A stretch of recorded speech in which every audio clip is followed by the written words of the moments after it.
In this video, I want to talk about Atlantis. There's not a lot of sources for Atlantis as far as ancient history goes, but it is a name that everyone knows. So I want to talk about our sources that we have for Atlantis, what it says about Atlantis. Is Atlantis even real, and where would it be located? So here we go. The first source we have for Atlantis, and this is not necessarily the same Atlantis that Plato describes, but it's the earliest mention of Atlantis that we have, which is from Herodotus. Now, Herodotus was writing in the 5th century BC, long before Plato and long before Alexander the Great even conquered the Asia. So I'm going to start off in book number 4, chapter 1. First, he's describing different nations and peoples that are beyond the scope of Greece. So he goes past Italy and towards Spain, modern-day Spain, and this is what he describes. First, he's talking about Libya, northern Africa. And then as he gets closer to the Pillars of Gibraltar, which is where the statue of Hercules used to be, which would also be the border of Africa and Spain.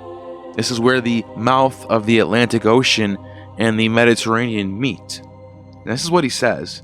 From the Garamantes, another 10 days' journey brings one to another hill of salt with water and people living around it. These are called the Atarantes, and they are the only people we know who have no names.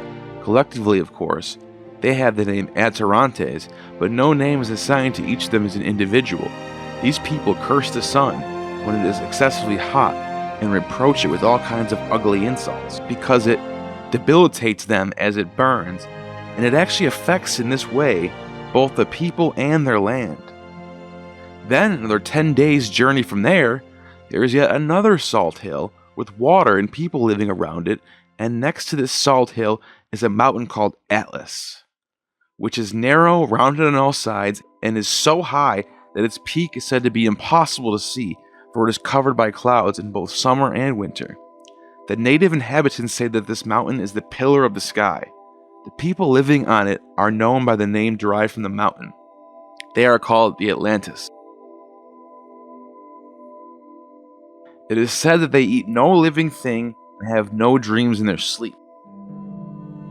I have been able to specify the names of the inhabitants along the ridge thus far to the Atlantis, but I can no longer do so from here on. The ridge extends to the Pillars of Hercules, and beyond them. There is a salt mine at the interval of 10 days' journey, with people living there who construct their houses out of lumps of salt.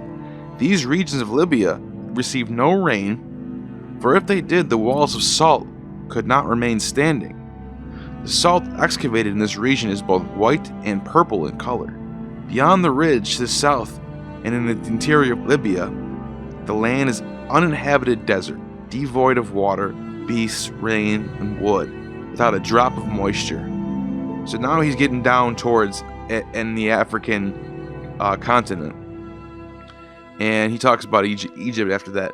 But it was just really kind of interesting how he talks about this place called Atlantis. He spells it differently than Plato does. Instead of an I, he uses an E. But he actually describes it, the location being by the Pillars of Hercules, which would be the same general area that Plato describes. So I don't think it's a coincidence here. I think there's some sort of connection. Now I want to get into Plato.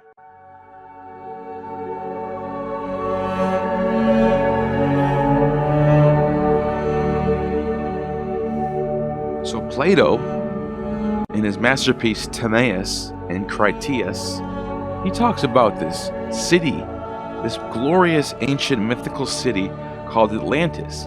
And the way he describes it is a bunch of rings with an outer water ring, with a citadel in the middle, with a shrine in the center, and a palace with springs. Beyond that is another ring that's called the inner water ring, Then beyond that ring, there's a small ring island. And then it goes to the horse racing stadium where the gymnasium is and some gardens. And then that final outer water ring, which is surrounded by cities, outer cities. He also describes a great canal in the capital city of Atlantis that they built from man-made structure.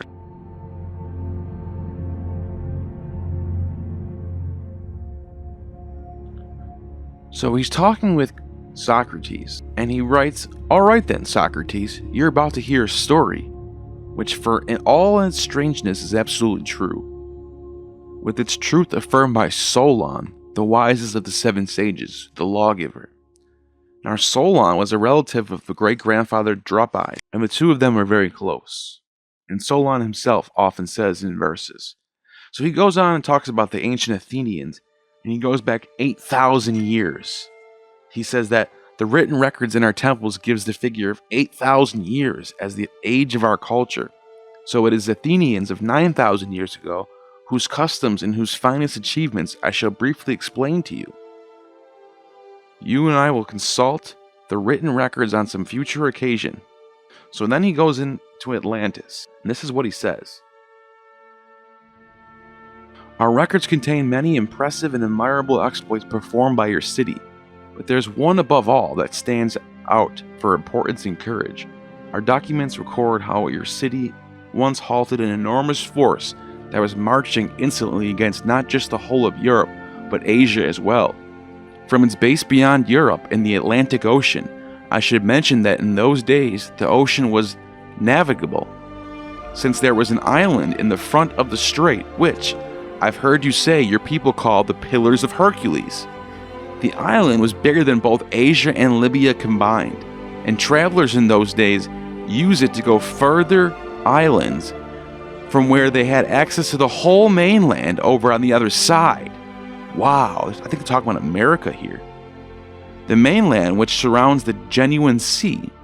Everything this side of the strait is like a narrow-mouthed harbor, but that is the true sea, and the land which completely surrounds it truly deserves the name mainland. On this island of Atlantis, a great and remarkable dynasty has arisen, which ruled the whole island, many of the other islands, and parts of the mainland too.